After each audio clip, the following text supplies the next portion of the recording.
A gente agradece muito a espiritualidade amiga, né? Todos esses toquezinhos que eles nos dão, essa É chamada de verdade. atenção, né? Para a gente colocar o pezinho no chão e seguir a caminhada, Sandália da humildade. batalha da humildade, né? Então, é muito interessante esses toques que esses amigos É, espirituais nos dão. é Bem, verdade. nesse horário nós fazemos o estudo dessa obra, né? Diversidade dos Carismas, essa obra maravilhosa do Hermínio de Miranda. Nós estamos, se Deus quiser, iremos hoje. Não vamos terminar, mas nós vamos chegar já próximo do final do capítulo 3. E hoje nós vamos conversar, ainda estamos conversando sobre o item 5 desse capítulo 3, que fala da fraude e o automatismo. Mas antes de nós iniciarmos a nossa reunião, nós vamos aqui fazer a nossa prece, né? Hoje, como eu falei, no dia 28 de julho de 2022. Então, Pai amado, Pai de infinita misericórdia e justiça, te agradecemos, Senhor, pelas bênçãos que todos nós recebemos do teu coração, do coração do Mestre Jesus e desses queridos amigos espirituais que estão sempre a nos alertar para várias questões que envolvem as nossas vidas, o nosso caminhar, as nossas atitudes. Que a tua luz continue a iluminar os nossos caminhos. E te pedimos sempre, Pai, ombros fortes para prosseguirmos nas nossas vidas, realizando as nossas tarefas, cumprindo com as nossas obrigações, mas nunca esquecendo, como nos ensinou Paulo, de amparar e socorrer aqueles que estão mais necessitados. E sempre buscando, sempre, amar os nossos semelhantes, proporcionando àqueles que necessitam o que nós pudermos, mas que isso seja sempre feito com muito amor, com muito carinho, com muita atenção e respeito. Assim, Senhor, te pedimos amorosamente nesse momento que nos permita iniciar os nossos estudos do dia de hoje, na graça de Deus. Bem, eu vou iniciar aqui o nosso estudo voltando um pouquinho no texto, só para a gente pegar a ideia assim um pouco mais completa, né? Então eu voltei aqui. Eu praticamente voltei um parágrafo aonde nós tínhamos parado. Quando o Hermínio diz assim: suponhamos, para argumentar, que reencarnado em futura existência, um espírito da competência de Erasto ou de Timóteo, que eram discípulos de Paulo, de Delane, Gabriel Delane, que ele chama de o continuador de Allan Kardec, ou de Kardec, produza textos anímicos por psicografia automática, sem nenhuma interferência de seres desencarnados. Eu trouxe aqui, só para a gente esclarecer um pouquinho, o que é essa escrita, né, que ele chama aqui, né, ele diz aqui, psicografia automática.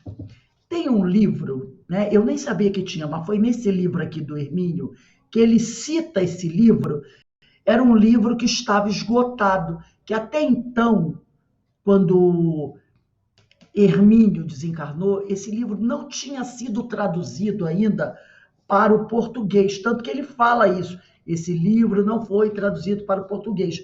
Mas agora nós já temos esse livro, esse aqui, ó, Pesquisas sobre Mediunidade. Inclusive, Hermínio, ele faz um grande elogio a essa obra. Apesar de ter uma coisinha ou outra aqui que ele não concorda, mas a obra em si, ele diz que é realmente um tratado sobre mediunidade, onde Gabriel Delane se aprofunda de tal forma em relação a alguns temas, de uma forma que nem o próprio Kardec conseguiu se aprofundar. E aqui, quando ele fala assim, né? Textos anímicos por psicografia automática. Então, o Gabriel Delany, ele vai explicar rapidamente aqui o que é isso aqui, sobre a psicografia automática, sobre a escrita automática. É bem no capítulo 1. Ele fala assim, entre as numerosas manifestações espíritas, uma das mais convincentes para quem delas é objeto incontestavelmente a escrita mecânica, também chamada automática. Então, aqui, ó, entre as numerosas manifestações espíritas, uma das mais convincentes para quem delas é objeto, é incontestavelmente a escrita mecânica, também chamada automática. Então, a escrita, a psicografia automática é a escrita mecânica, tá? Essa que é a psicografia automática, é a escrita mecânica. Então, quando ele diz aqui, suponhamos para argumentar que reencarnado em futura existência, um espírito da competência de Erasto ou de Timóteo, de Delany ou de Kardec, produza textos anímicos por psicografia automática, quer dizer, por escrita mecânica, sem nenhuma interferência de seres desencarnados. Certamente teremos a aprender com eles, ante a riqueza de seus conhecimentos e experiências, a que se refere Delany no trecho há pouco transcrito. É esse que eu li. Seria desastroso rejeitar suas produções, apenas porque não se consegue detectar nelas quaisquer sinais de origem rigorosamente espírita. Então, ele está dizendo o seguinte, que se Delany, Erasto, Timóteo, Kardec reencarnarem no futuro e produzirem um fenômeno anímico por escrita mecânica, ou que ele pode chamar também de psicografia automática ou escrita automática, as pessoas não poderão desprezar se descobrirem que não é um fenômeno espírita, que não há nenhum espírito escrevendo por eles. Não poderão negar os textos, porque imagine o cabedal desses homens, já que eles estão encarnados. Um deles foi Kardec reencarnado. Ele terá um outro nome, é claro, mas olha o conteúdo que ele poderá produzir. Um Timóteo, um Erasto, um Gabriel Delany. Entendeu? E ninguém poderá desprezar isso só porque não foi um espírito que escreveu, foi o próprio médium que escreveu. Mas ele tem um conhecimento imenso no seu inconsciente profundo, das experiências que ele vivenciou, das coisas que ele aprendeu das vidas passadas. E aqui, nesse livro do Gabriel Delany, eu não vou ler o trechinho abaixo, não. Eu vou pegar esse trecho, vou trazer ele dentro do contexto dele, porque ele tirou aqui um texto onde ele diz a escrita automática. Mas eu vou ler o texto mais completo, tá? Então, no texto mais completo, aonde esse trecho que está aqui no livro se encontra, o Gabriel Delany vai dizendo assim, parece-nos, deixa eu só pegar aqui a página direitinho, é isso mesmo, parece-nos, então, diz Gabriel Delany, indispensável lembrar o quanto somos, já tínhamos até falado isso em aula anterior, mais rico do que geralmente pensamos, né? Às vezes nós não sabemos o grau de conhecimento que nós possuímos. E aí o Gabriel Delany diz, parece-nos então indispensável lembrar o quanto somos mais ricos do que geralmente pensamos. Abaixo da consciência, diz Delany, existe uma mina maravilhosa de documentos inexplorados que podem dar-nos informações sobre a própria essência da individualidade, da qual depende o nosso caráter. Que mina maravilhosa é essa de documentos inexplorados? são as nossas experiências que estão arquivadas no nosso inconsciente profundo, né? Fruto dos conhecimentos que já adquirimos. Aí ele diz aqui, achamos que uma psicologia atenta deve levar em consideração o trabalho da mente durante o sono normal, as lembranças esquecidas que, embora atualmente não estejam na consciência clara, quer dizer, no nosso consciente, não deixaram de ter uma influência decisiva no desenvolvimento geral da nossa individualidade psíquica. E também, em menor grau, as percepções inconscientes que, nos casos do automatismo, aparecem diante da mente iludida do escrevente como informações vindas de um outro mundo. Então, muitas vezes, nós lembramos de alguma coisa. Quando estudamos, fazemos links com algum assunto interessante, ou mesmo você está sozinho em casa, meditando, ideias entram na sua mente e você pensa o quê? Eu acho que algum amigo espiritual está me inspirando. E ele diz aqui, não, nem sempre.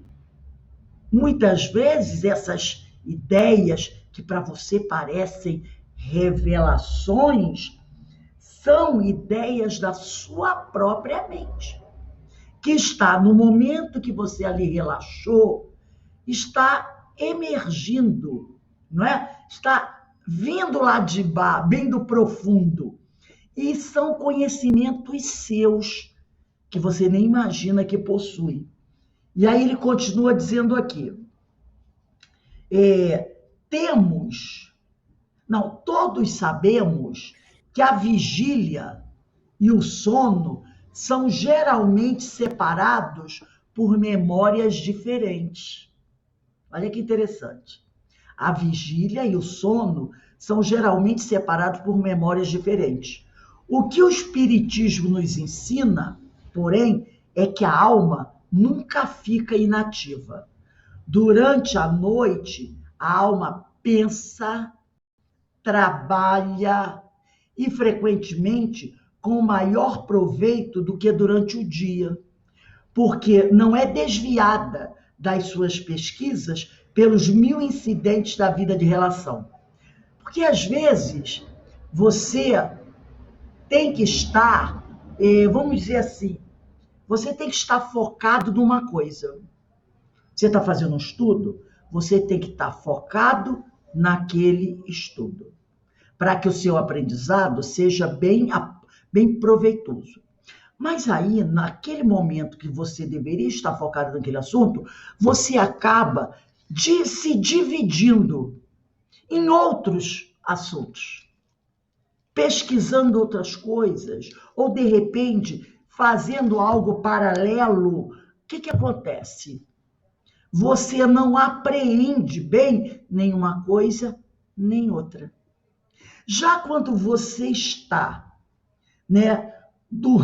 vamos dizer assim, quando você está ali, no desdobramento do sono, a sua mente se concentra apenas naquilo que você quer estudar. Então, por exemplo, esse pessoal que faz faculdade em casa, pela internet, tem uma dificuldade muito grande. Porque, às vezes, você está ali fazendo uma coisa, aí alguém chama, toca um telefone, um amigo chega, e você fica com aquele estudo entrecortado. É isso que ele está dizendo aqui, Porque a alma nunca fica inativa.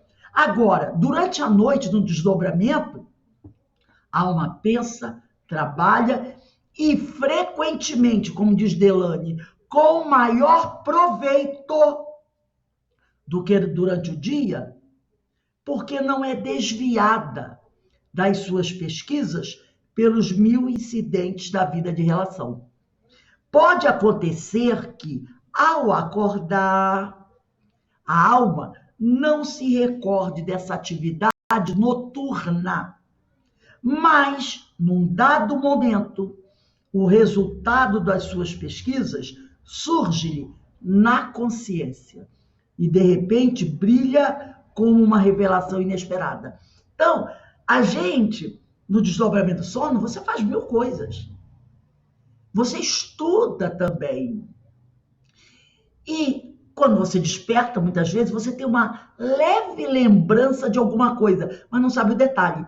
Mas vai ter um momento aonde aquele tema será necessário, e aí sim, ele vai surgir na sua mente. Aí depois, o Gabriel Delany vai dizer assim, ó.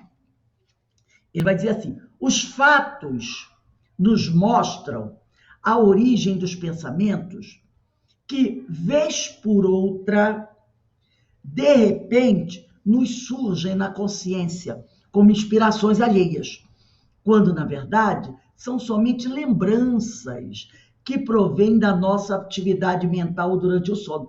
Então, muitas vezes você diz, tive uma inspiração. Você está estudando determinado tema e você diz, tive uma inspiração. Às vezes não foi inspiração. Essa lembrança vem do seu inconsciente. Um estudo, uma pesquisa que você fez durante o desdobramento do sono. Se você é uma pessoa ligada aos estudos, às pesquisas, dificilmente, quando você está no estado de desdobramento, você vai se interessar por outra coisa que não seja aquilo sempre que te foca, principalmente. Se você gosta de estudar, durante o sono, o que você vai gostar de fazer? Primeiro, de estudar também. De estudar também. Então, você vai ter oportunidade de fazer isso até com mais liberdade. Aí diz aqui, o automatismo, agora sabemos, é eminentemente apropriado para exteriorizar esses fenômenos psicológicos subconscientes, que apenas guardam uma oportunidade para vir à tona. Portanto, a escrita automática poderá revelar-nos ditados perfeitamente coordenados. Esse trecho que eu estou lendo é o que está escrito aqui. É o que está escrito aqui. A escrita automática está até em letra miúda. Então, aqui, ó. A escrita automática poderá revelar-nos ditados perfeitamente coordenados, soluções de problemas que ficaram insolúveis para o indivíduo ou informações que podem parecer inéditas sem que atribuamos necessariamente essas produções a espíritos desencarnados. Já aconteceu comigo uma vez. Eu estava fazendo um trabalho, era um trabalho para um seminário. E eram 2 questões que eu estava com dificuldade. A primeira questão era em relação ao computador. Eu estava tendo uma dificuldade imensa de fazer. Isso já tem alguns anos, né? Bastante tempo. Então, a gente não tinha assim ainda aquela muita experiência com o computador. O computador estava começando a entrar, a gente começando a fazer PPS, trabalho no computador. Isso já tem bastante tempo. Então, eu estava primeiro com a dificuldade mecânica de fazer o trabalho, de como fazer aquela coisa no computador. E outra, eu estava com uma dúvida de um tema que fazia parte lá do trabalho que eu estava fazendo. Então, eu fiquei até tarde sem conseguir. Eu disse, sabe de uma coisa, eu vou dormir. Amanhã eu vou ligar para um amigo meu lá do CIOI, que era até o Marcos Tadeu, que ele fazia os trabalhos, tinha muita coisa no computador. E ele vai me explicar. Fui dormir. Sabe qual foi o sonho que eu tive? Que eu acordei com essa lembrança, que eu estava sentado à frente do meu computador e do meu lado tinha um amigo meu. A única coisa que eu lembro é que ele estava com uma roupa assim um pouco clara. Um amigo meu. E ele mexia no computador e eu via a tela do computador subir e descer, e ele falando comigo, um monte de coisa, mexendo no computador e conversando comigo. Quando eu acordei, aí eu disse, gente, eu sonhei que eu estava trabalhando no computador, que tinha uma pessoa mexendo no meu computador, me explicando um monte de coisa. Aí eu comecei a ter umas ideias como eu podia desenvolver o trabalho. Aí eu fui, tomei o meu café, sentei no computador. Quando eu sentei no computador, eu comecei a mexer no teclado, logo eu fui, botei a mão no teclado, daqui a pouco o que eu queria fazer apareceu no teclado. Aí eu olhei e disse, é assim que faz. Fui mexendo. O trabalho, aquela dificuldade que eu estava no computador, simplesmente sumiu. Eu resolvi. E o tema, o assunto, quando eu comecei a ler, eu comecei a achar o fio da meada para desenvolver o trabalho. Aí depois, eu comecei a olhar, olha só, é isso aqui. Eu precisava fazer o trabalho, eu estava com dificuldade, eu até pedi, gente, pelo amor de Deus, que eu falo assim, quando a coisa tá meio, eu tô fazendo coisa, eu digo, gente, ó, não tá saindo não. Vem aí alguém especializado nessa área para me dar uma claridade que o negócio tá feio, eu não tô conseguindo não.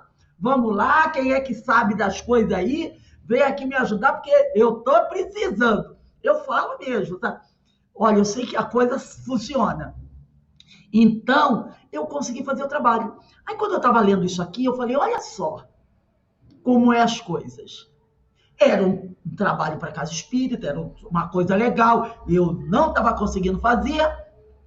Então, a espiritualidade, ela vem e traz para a gente essa ajuda, quando não, você mesmo consegue, às vezes, resgatar alguma coisa do seu inconsciente profundo, que muitas vezes vai auxiliar você naquilo que você está falando, fazendo. Então, ele diz aqui, a escrita automática poderá revelar nos ditados perfeitamente coordenados soluções de problemas que ficaram insolúveis para o indivíduo ou informações que podem parecer inéditas, sem que atribuamos necessariamente essas produções a espíritos encarnados. Então, você pode ter essa ajuda da espiritualidade, mas também pode, no desdobramento do sono, acessar seu arquivo mental e lá encontrar a resposta para aquilo que você quer fazer.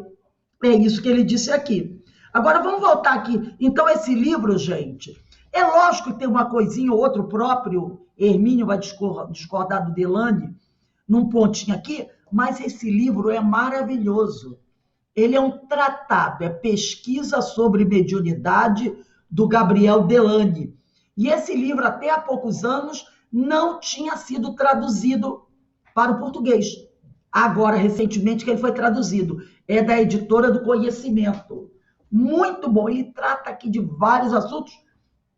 E como o próprio Hermínio falou nessa obra Diversidade de Carisma, é um livro que traz um estudo muito profundo sobre mediunidade, que ele mesmo diz aqui, que o próprio Kardec não pôde se aproximar tanto, se aprofundar tanto, que ele diz aqui, em páginas anteriores, o Hermínio, trata-se de recordações da mediunidade, está falando sobre esse livro, com 515 páginas, compactas, expondo cerrada argumentação, toda ela apoiada em fatos observados, com necessário rigor científico. O livro compõe-se de 3 partes. Primeira, o fenômeno espírita e a escrita automática das histéricas, animismo e espiritismo. E aí o Hermínio diz, que eu saiba, essa é uma das únicas obras no contexto doutrinário do espiritismo que estuda em profundidade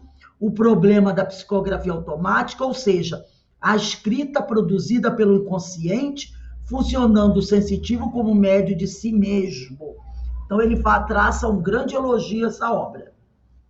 Então, vamos voltar aqui ao livro do Hermínio, Diversidade de Carisma.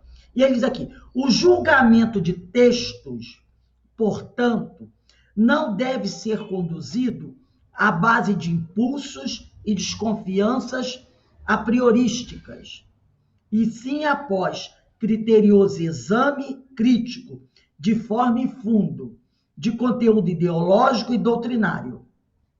A mensagem é boa? Ele faz a pergunta. Não importa o nome que a subscreve.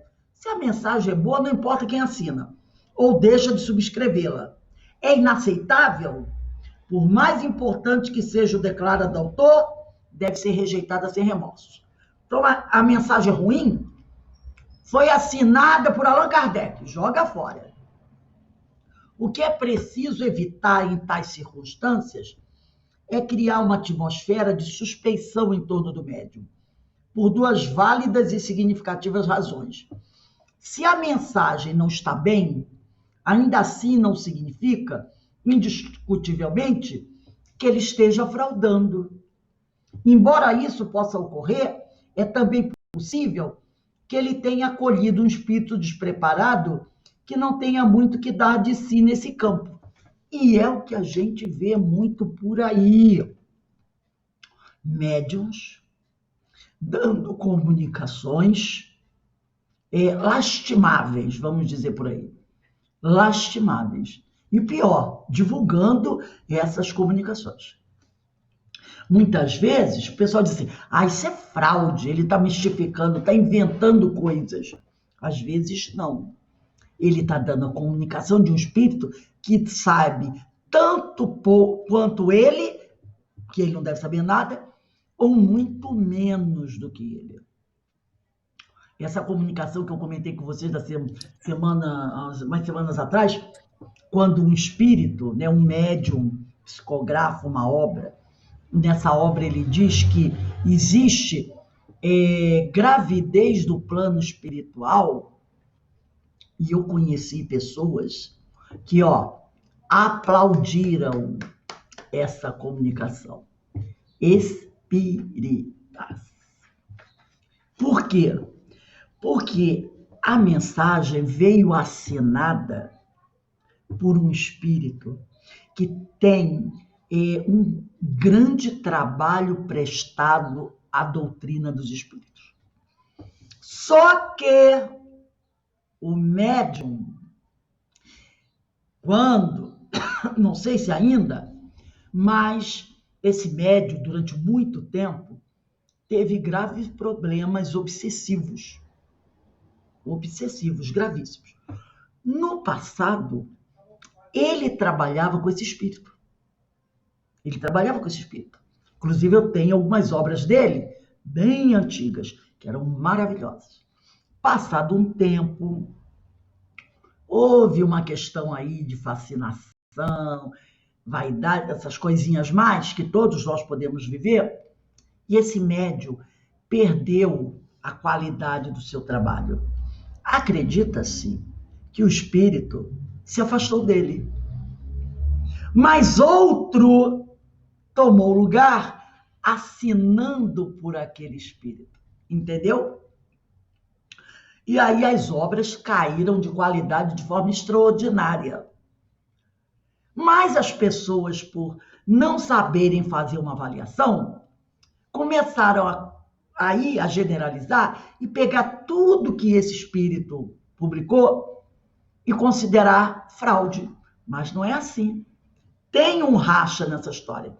E o que eu achei fantástico, eu não vou me lembrar agora o nome, mas Manuel Filomeno de Miranda, numa de suas últimas obras, envia um texto de umas obras publicado pelo Divaldo, aonde esse espírito, ele apresenta esse espírito fazendo um trabalho extraordinário no plano espiritual. Entendeu? Eu fiquei muito satisfeita quando eu li essa obra, porque é uma forma de resgatar esse espírito. Como é que aquele espírito que estava trabalhando com Manuel Filomeno de Miranda, fazendo um trabalho extraordinário numa dessas obras que publicado pelo Divaldo, pode ser o mesmo que falou essa grande besteira? Claro que não. Claro que não é. Né? Então, o problema aí é do médium, né? Então, o médium... Oi, pode falar. Eu não entendi no texto o que ele quer dizer aqui com se a mensagem não está bem. Como assim? Não está bem? A mensagem não está bem. Se a mensagem não está bem, ainda assim não significa que ele esteja fraudando. No seguinte, é do espírito. Por exemplo, vamos dizer que eu sou uma médium, estou psicografando, e escrevo um texto lastimável. Aí a pessoa pode dizer, é o médium, não tem espírito. Tem espírito. Mas quem é o espírito que está dando a comunicação? Entendeu? É nesse sentido. Se a mensagem não está bem, de repente pode ser um espírito leviano, que está escrevendo um monte de besteira, o médium está aceitando as besteiras, está psicografando a besteira e está dando publicidade à besteira. Ele não está fraudando no sentido de não ter espírito, ele está inventando. Tem espírito, sim. Você quer ver uma coisa? Muitos desses romances que você vê sendo publicados por aí, que tem uma capa espetacular, a filha do vizir, a bruxa não sei das quantas, aí tá lá, médium fulano de tal, espírito, Antônio não sei das quantas. O pessoal diz, isso é fraude. Não é não, é psicografia. O que tem de espírito querendo escrever é assim, ó. Você lembra daquele caso do beletrista de Ivone do Amaral Pereira? Que ela recebe o chamado beletrista lá no passado, era o sinônimo de escritor. Um espírito se apresenta para ela e diz para ela, eu quero escrever por você. E aí ele diz que tem um romance fantástico para escrever por ela.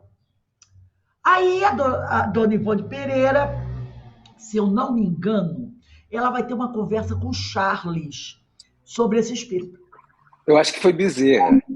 Bezerra. Ela vai conversar com alguém, porque ela fica até animada.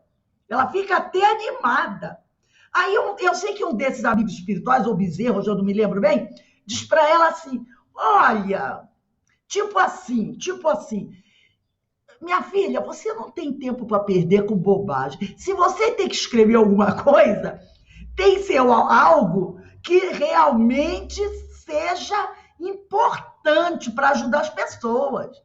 E não tipo história de água com açúcar. Aí ela entende e quando ele volta, ela diz que infelizmente ela não vai poder estar à disposição dele para escrever o que ele desejava.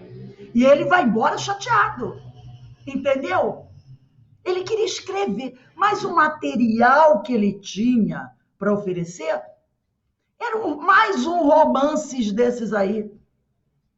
E a dona Ivone, pela missão que ela tinha que realizar, né? Não estava aí à disposição para ficar escrevendo romance de amor, esse tipo de coisa. Ela tinha coisas mais importantes. Então, na espiritualidade tem muito espírito querendo um médium que abra as portas para ele. E quando você pega essas histórias assim, se você for ler alguns desses romances, você vai ver, gente, parece mais aquelas revistas antigas, quando eu era adolescente, Carinho, que tinha aqueles romances, aquelas histórias, lembra? Não sei o quê, que o pessoal comprava na banca de jornal.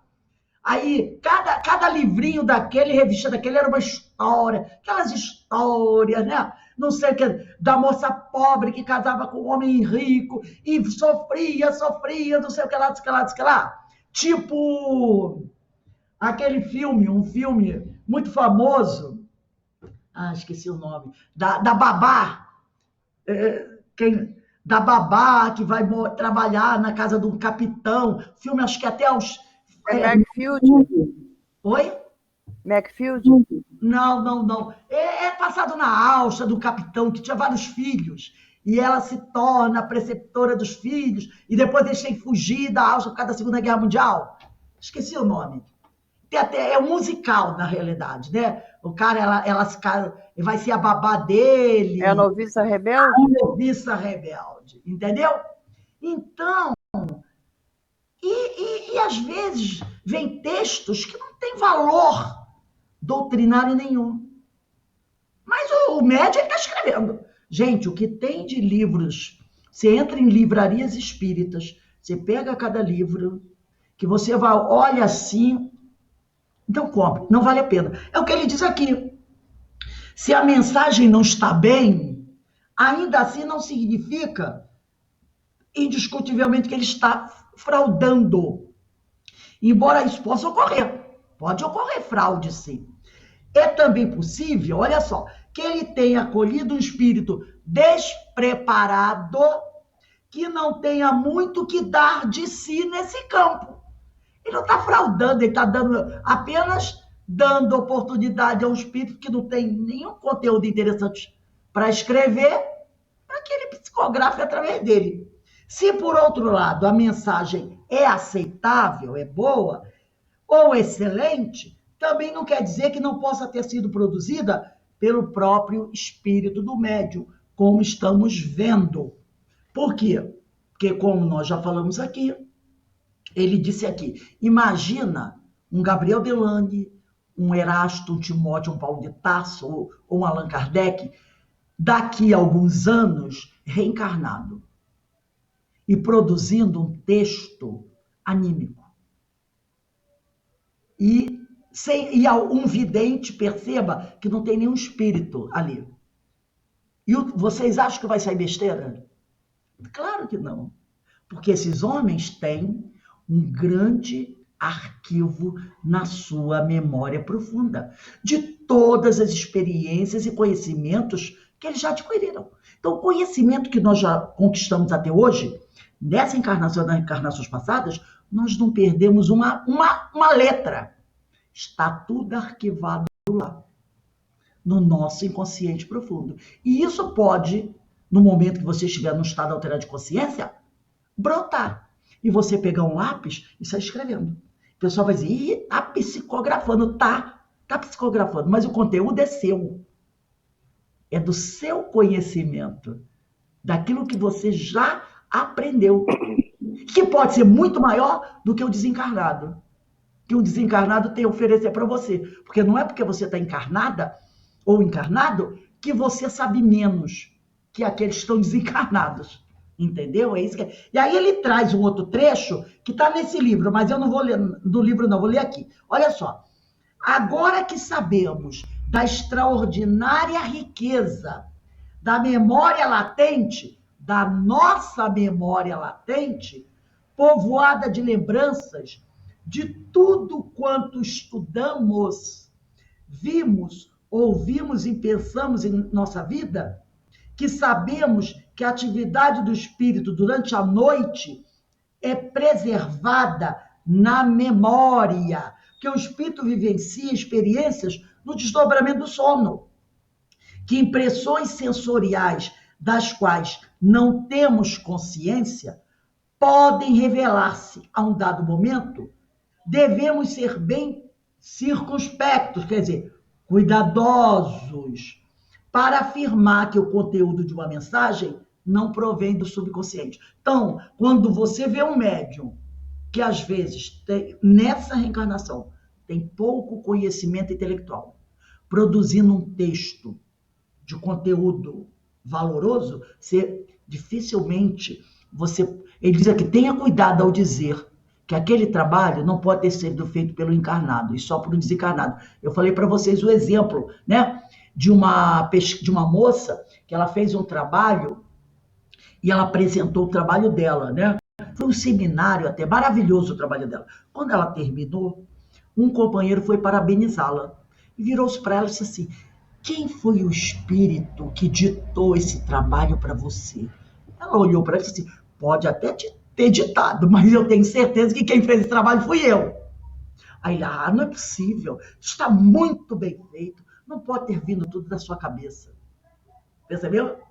Porque é daquele tipo de pessoa que acha que da espiritualidade só pode vir coisas glamourosas e que o encarnado não tem condição de realizar.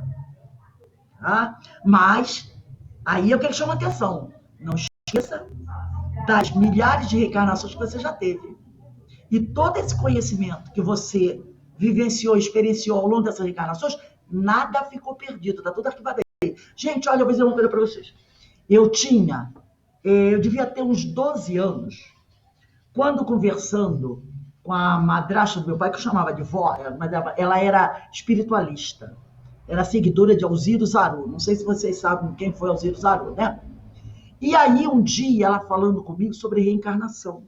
E ela falou: olha, minha filha, a gente não morre, a gente reencarna de novo. O jeito dela, sente muito conhecimento. E tudo que a gente aprendeu, a gente não perde, fica guardado na nossa memória. Gente, daquele dia, eu tive uma alegria tão grande, porque eu já gostava de ler, sempre gostei muito de ler, que eu fiquei assim, quer dizer que tudo isso que eu estou aprendendo eu não vou esquecer nunca mais? Ela não, vai ficar, é tudo assim, o que você aprendeu você não perde nunca mais. Foi a coisa mais extraordinária que eu tinha escutado na minha vida.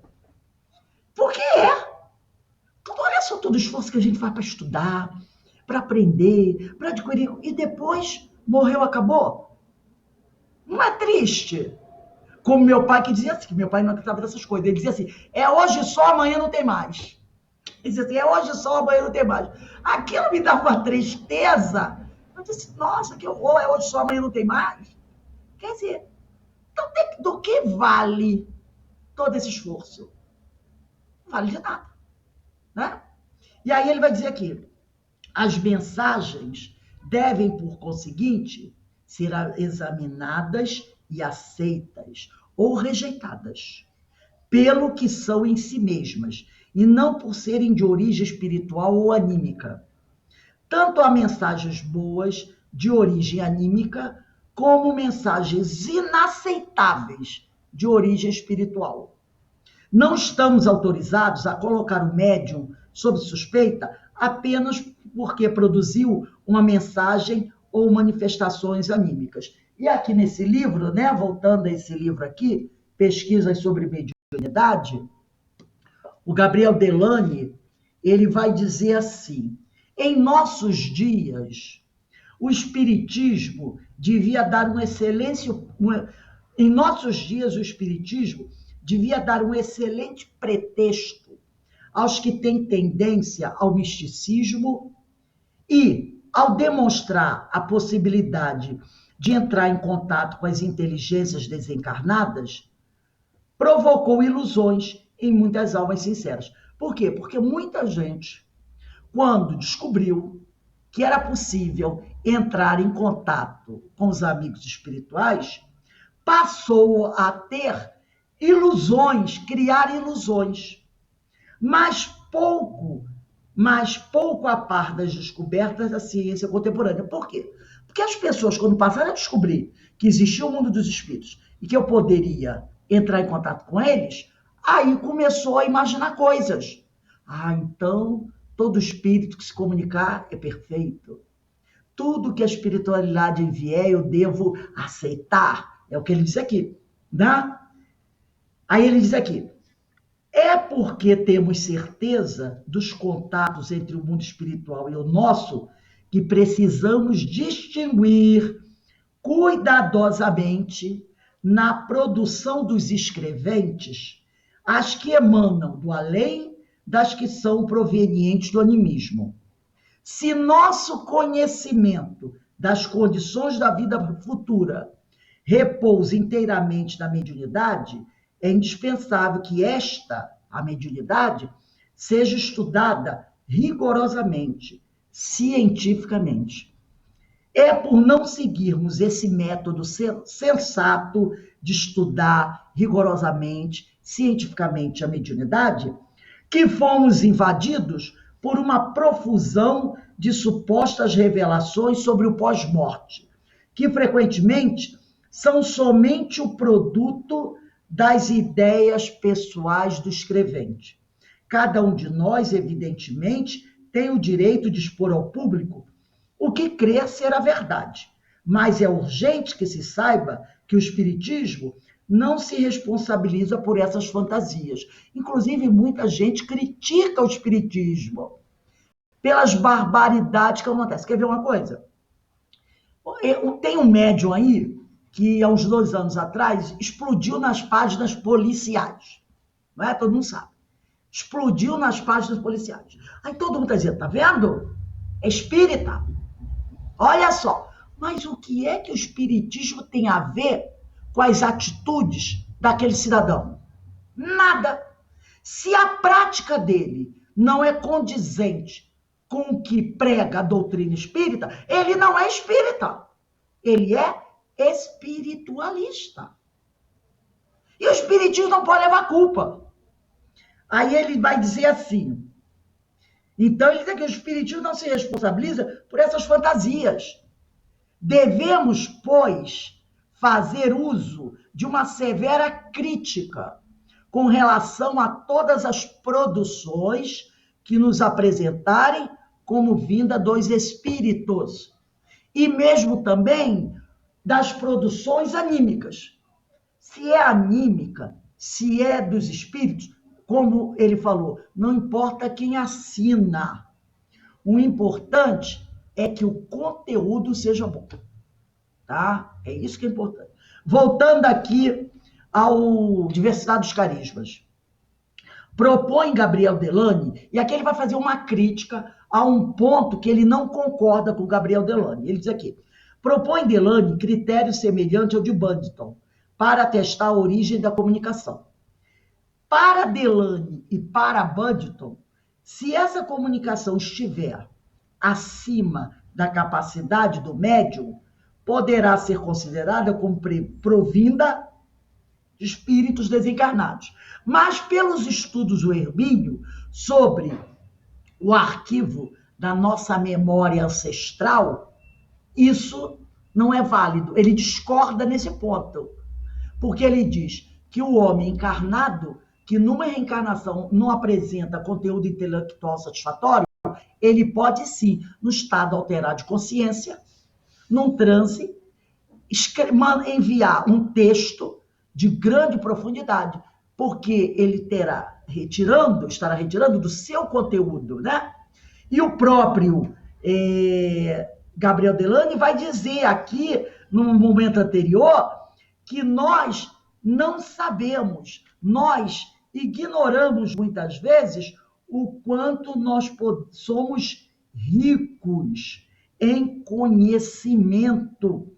Então, se o próprio Delany diz isso, seria uma contradição dele, porque nós não imaginamos o quanto somos ricos. E aí eu volto novamente àquela frase que está aqui nesse livro. Dificilmente conheceremos com segurança o vigor intelectual do espírito do médium, ou seja, da sua individualidade, em contraste com seu conhecimento como ser encarnado, na faixa da personalidade. Em outras palavras, o médium pode ser um espírito de elevada condição intelectual, ainda que, nessa atual reencarnação, seja culturalmente medíocre. Então, ele pode ser um analfabeto nessa reencarnação. Ninguém sabe o porquê, mas ele pode ser um espírito com uma grande bagagem intelectual. Então, vamos imaginar um cientista, um homem das ciências lá no passado, que usou mal o seu conhecimento, né? Pode ser que na próxima reencarnação ele reencarne e não tenha oportunidade de estudo. E aí será aquela pessoa que vai passar a vida dele toda dizendo assim, meu Deus, como eu gostaria de ter tido oportunidade de estudar. Como eu gostaria, aí vi as pessoas da faculdade, né? Eu não tenho tempo para estudar, eu tenho que trabalhar de sol a sol, eu não consigo aprender, minha cabeça parece que é dura. De repente, é alguém que tem um grande conhecimento, sim, o espírito, mas por alguma razão, nessa reencarnação, ele tenha não tido oportunidade de expressar o conhecimento dele. Até para ele dar valor a esse conhecimento, que ele usou mal. Quantos casos nós já vimos que os amigos espirituais nos apresentaram? Até de pessoas que nascem com deficiências. Já tivemos, já falei para vocês da nossa mesa mediúnica, espíritos que se apresentaram, que eram lá do Lar Maria de Lourdes, que estavam encarnados. E à noite, né? Estavam dormindo à base de remédios, eles entraram no desdobramento do sono. e vieram na nossa reunião mediúnica. E ele disse, eu estou encarnado. E ele disse de onde ele era, do Lar Maria de Lourdes, mas que ele tinha paralisia cerebral. E ele dizia, mas eu não tenho paralisia cerebral. Eu sou inteligente. E ele não aceitava muito na coisa, não. Eu sou inteligente, mas aquele corpo que eu tenho não me permite mostrar para as pessoas a minha inteligência. Ele tinha paralisia cerebral. Entendeu? Então, o instrumento cérebro estava danificado. E não podia, o espírito não podia expressar seu intelecto através daquele cérebro. E aí? Porque a paralisia cerebral não está no espírito. Entendeu? Por que isso acontece? Alguma razão tem. Rose, Oi? o médium consegue distinguir quando o espírito está encarnado ou desencarnado? Nesse caso, ele falou que estava. Ele disse que estava. E ele disse de onde ele era. E como a casa tinha uma caravana semanal para o Lar Maria de Lourdes, entendeu? Como também uma vez uma comunicação foi dada na nossa mesa de uma moça que morava no Flamengo, num apartamento de luxo no Flamengo, mas ela estava passando por um grave processo depressivo. E, por causa disso, ela tinha vontade de se suicidar. Então, ela estava sob efeitos de fortes remédios. E, à noite, ela só dormia dopada. E ela disse, nesse momento, o meu corpo está lá na minha casa, no meu apartamento, na cama, dormindo sob efeitos de remédios. E o nome dela... É porque aconteceu um caso desse na minha mesa. E a família tinha colocado o nome dela lá nas gavetinhas. E ela veio conversar conosco, falar do processo depressivo que ela estava passando, que ela estava em tratamento, que ela estava sofrendo muito, que ela só conseguia dormir sob efeito de remédio. Ela desdobrou e veio conversar conosco. Isso aconteceu na minha mesa. Veio um espírito que estava encarnado. Comentando. Mas estava assim, bem dopado de remédio mesmo. Então, você vê aí, né? O Gabriel Delany, ele acreditava, assim como esse escritor inglês, Buntington, que se um médium deu uma comunicação com os conhecimentos acima do que o encarnado, aquele médium, sabe, só pode ser de espírito desencarnado. Ele tinha essa ideia. E o Hermínio Miranda discorda dele, diz aqui, ó, de minha parte, com todo o respeito que me merecem esses dois eminentes autores, que é o Gabriel Delany e o Buntington, não acho que o critério, embora válido, sob certos aspectos, seja ainda o definitivo, quando sabemos, pela palavra do próprio Delany, da insuspeitada, foi aquilo que eu vi anteriormente para vocês, riqueza cultural que trazemos nos vastos armazéns da memória inconsciente. Eu concordo plenamente com o Hermínio. Entendeu? Que nós podemos, sim, demonstrar o nosso conhecimento, nesse conhecimento, vou dizer ancestral, porque é de vidas passadas. E o próprio Gabriel Delany, nesse livro aqui, eu achei o Pará, que ele diz assim, ó, parece-nos, então, indispensável lembrar o quanto somos mais ricos do que geralmente pensamos. Então, a gente não deve esquecer isso. Que somos muito mais ricos de conhecimento, né? Do que geralmente nós pensamos. Então, se somos mais ricos do que geralmente nós pensamos, nós podemos, numa encarnação, não ter o diploma, né, que demonstre a nossa capacidade intelectual, mas lá na nossa memória integral, no nosso subconsciente profundo, essas memórias estarem ali. Mas, por alguma razão, naquela encarnação, não foi necessário, não nos foi permitido mostrar esse conhecimento. Aí ele diz aqui, né? Sempre que esse material, que está lá guardadinho no nosso inconsciente, tiver condições de emergir, de sair lá do inconsciente profundo e vir para o nosso consciente, pelo processo da psicografia automática, que é a mecânica, será compatível com os conhecimentos que o médium traz como espírito encarnado, dono que ele é de vasto material acumulado ao longo de inúmeras existências pregressas. Jamais nos esqueçamos, diz Hermínio, contudo, do princípio ordenador da mediunidade, ou seja, de que ela, a mediunidade, é um processo de intercâmbio entre as duas faces da vida inteligente e que, portanto, participa de uma e de outra, do que se depreende que toda comunicação ou fenômeno mediúnico terá sempre um componente maior ou menor de cada uma dessas duas faces da realidade. O fenômeno mediúnico terá um componente anímico. E o componente anímico também terá um quê de fenômeno mediúnico. Aí diz aqui, há, pois, das manifestações mediúnicas, um componente espiritual do desencarnado e um componente anímico do encarnado. Porque o médium, de certa forma, quando está dando a comunicação de um espírito, ele sempre, de alguma forma, vai interferir na comunicação. Né?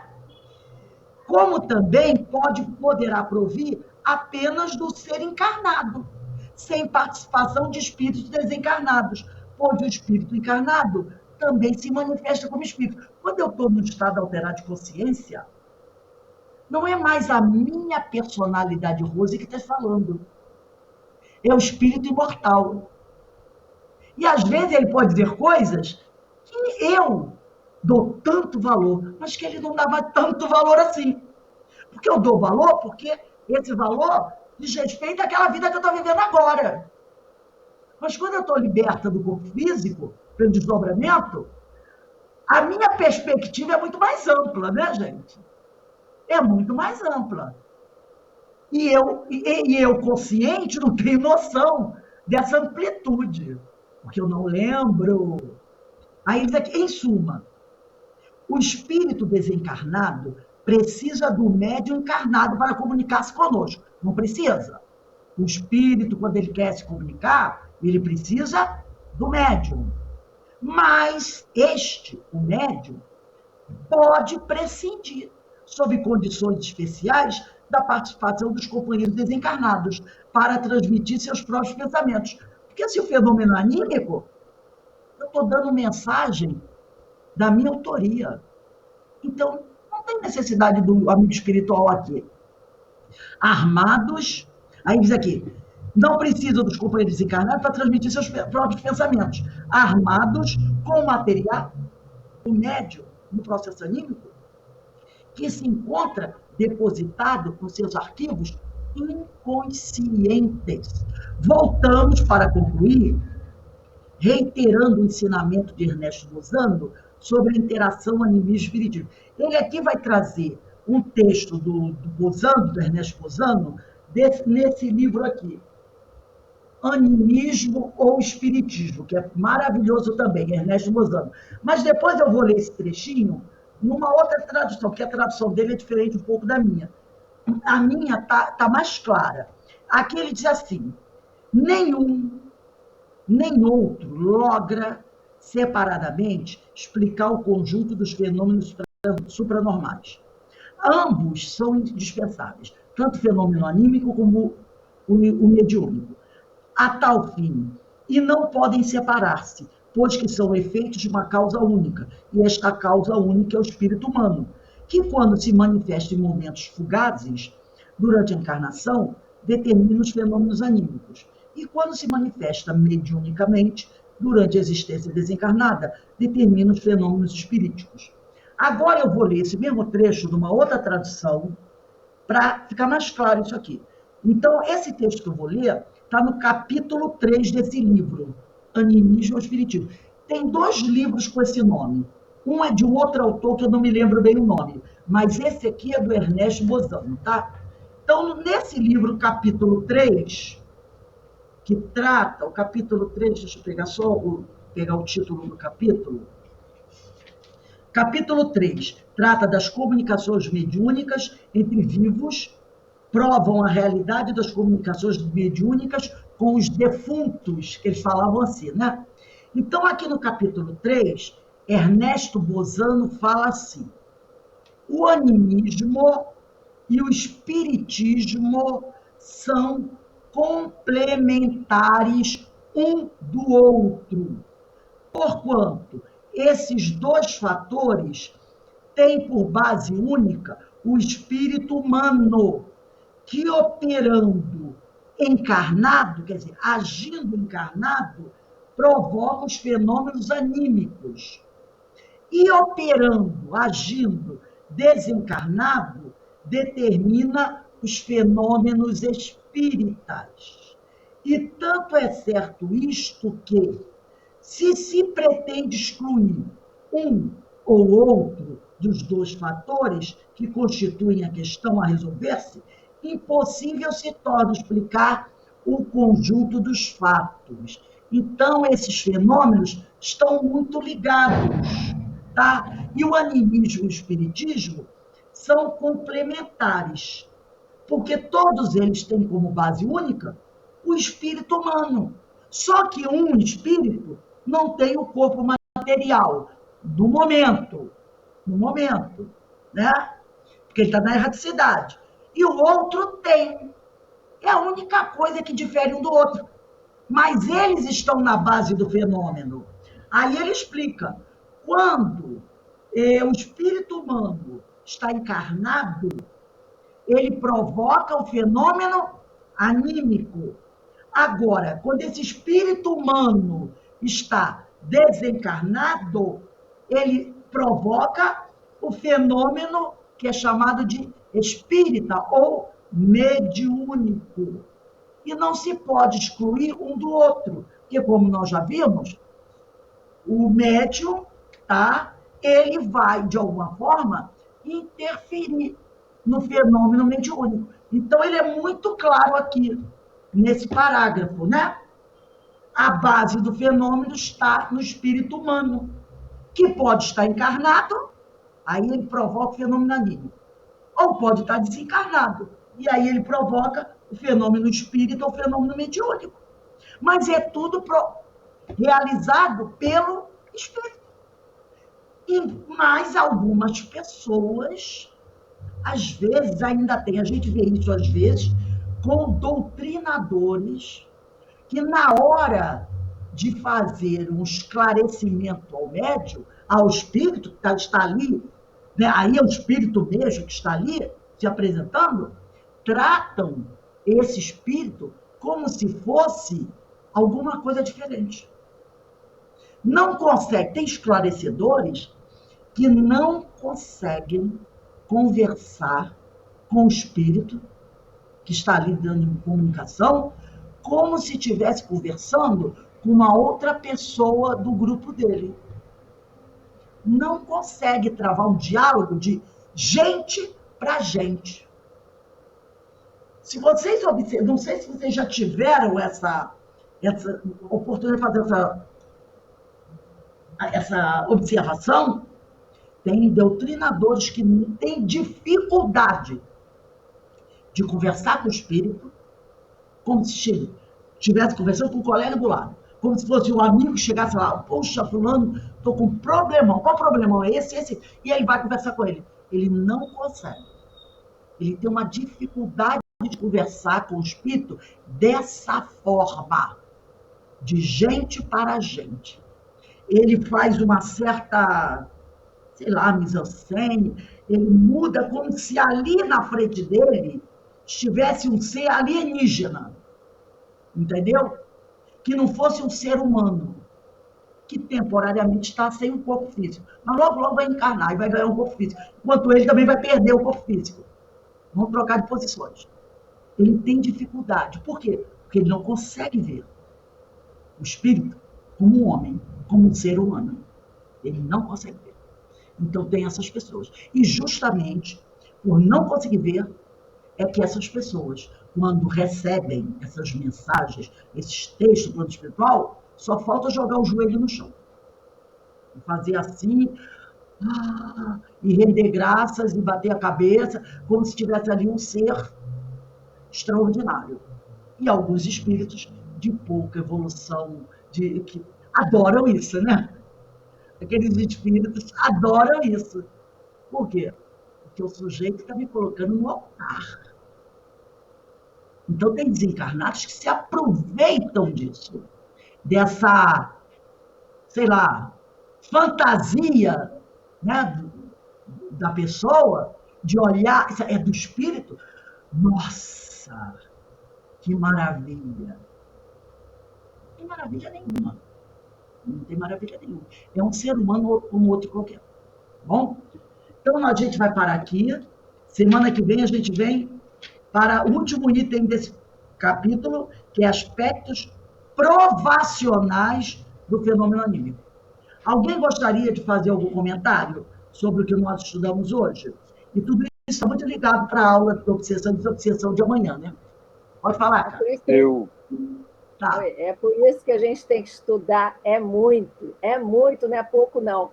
Eu acho que você que deu um exemplo aí, não sei se foi você que falou, e um companheiro da Casa Mediúnica, ele disse que, olha, para todas as mesas, vamos estudar primeiro, bastante, para depois realizar o trabalho. Tem Exatamente. que estudar muito essa coisa de ir montando mesa mediúnica, chega um, chega outro, nossa, quantos enguiços mesmo acontecem. Tanto o orientador, quanto o médium, quanto aquele apoio, enfim, todo mundo que trabalha. Tem que estudar, é muito, não é pouco, não, é muito. E às vezes a pessoa sai da casa dizendo que está doente, e às vezes está até com problema mesmo. Mas o grande problema é dela, porque ela não tem condições de compreender aquilo. Ela ainda não está em condições de compreender aquilo. É preciso estudar, é preciso entender isso.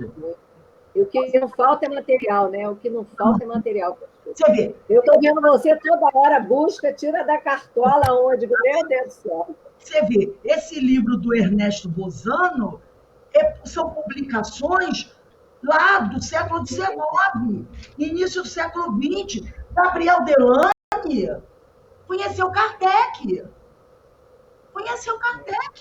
É contemporâneo de Kardec. Então, a gente vê, material tem, desde a época de Kardec. Charles Richer, Gabriel Delany, Ernesto Bozano, Camille Flammarion, Dr. Bezerra de Menezes, as obras estão aí.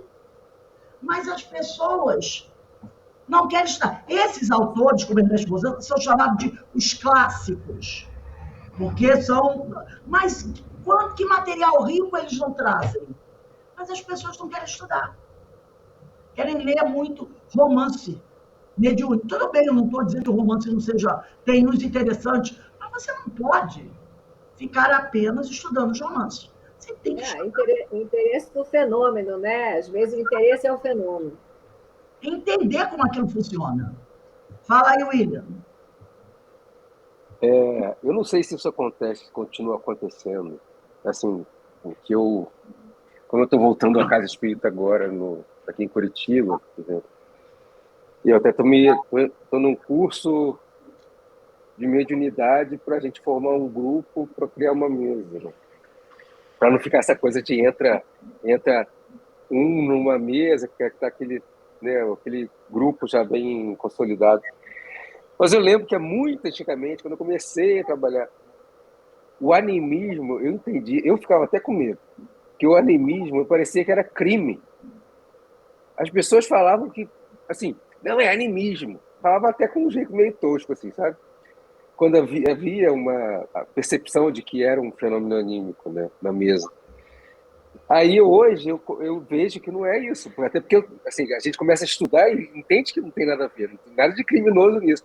Mas antigamente tinha essa questão, né?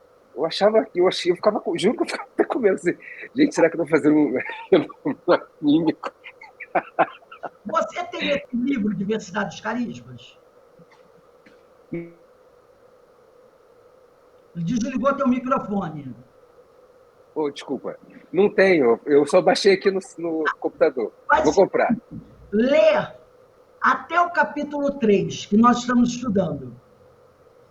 Ler até o capítulo 3, porque ele vai desenvolver muito o trabalho, a questão dessa médium, que é uma história de uma médium, que ele retrata a Regina, é um pseudônimo, né?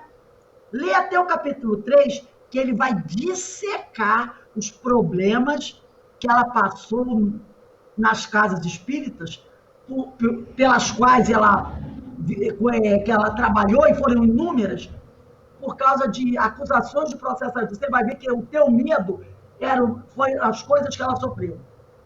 Lê até o capítulo 3. Tá bom, vou ler.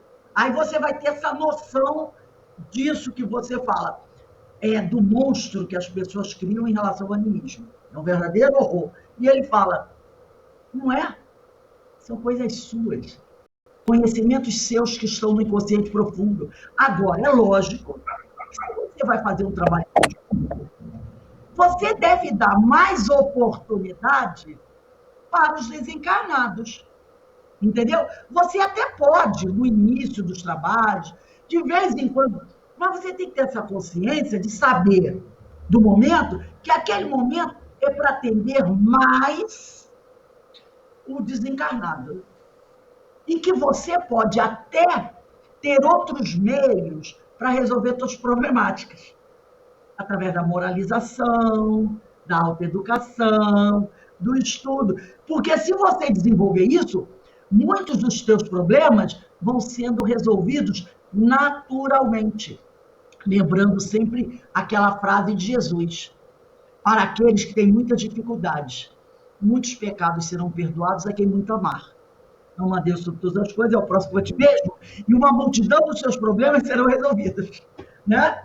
Uma multidão serão resolvidos aí. Então, alguém gostaria de falar mais alguma coisa?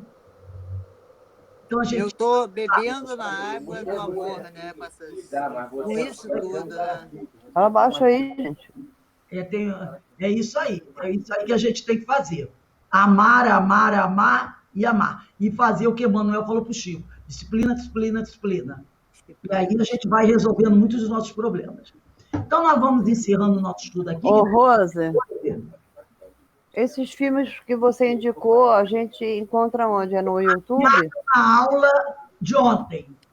Eu sei, mas... Primeiro e o negro, é o Escarlate e o Negro, e sobre o nome de Deus.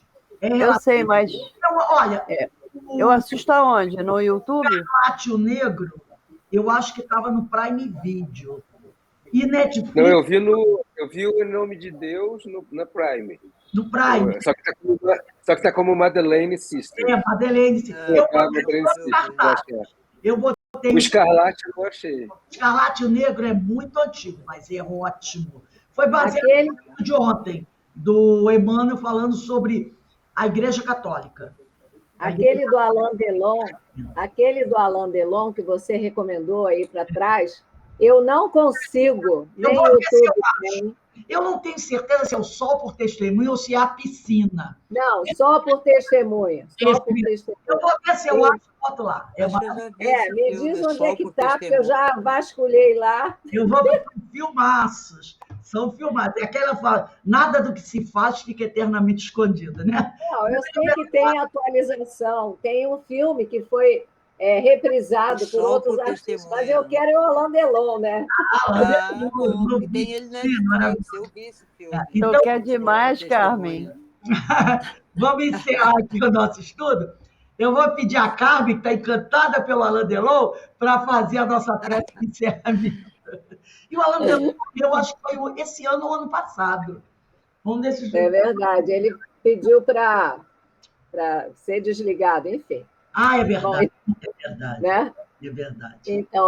Então, só temos a agradecer essa oportunidade que Deus, nosso Pai, nos concede, essa oportunidade de estudo, a oportunidade desse envolvimento que tanto nos faz cada vez mais mergulhar nesse universo da mediunidade, e que pedimos a permissão do alto para encerrarmos esse estudo, esse primeiro estudo de quinta-feira. Que Jesus nos abençoe esses companheiros tão devotados que nos trouxeram essas obras que tanto enriquecem o nosso estudo, que tanto nos dá essa possibilidade de amplitude das nossas consciências e do trabalho que temos a desenvolver.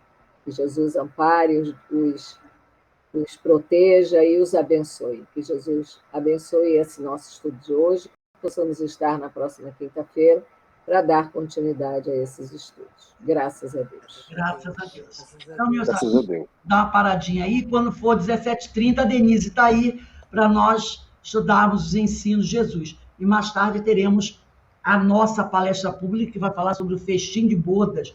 Muito interessante, gente. 18h40. Eu preparei, eu vou dar aula, eu achei muito interessante. Então, vamos lá, tá bom? Dá uma paradinha aí para a gente descansar um pouquinho.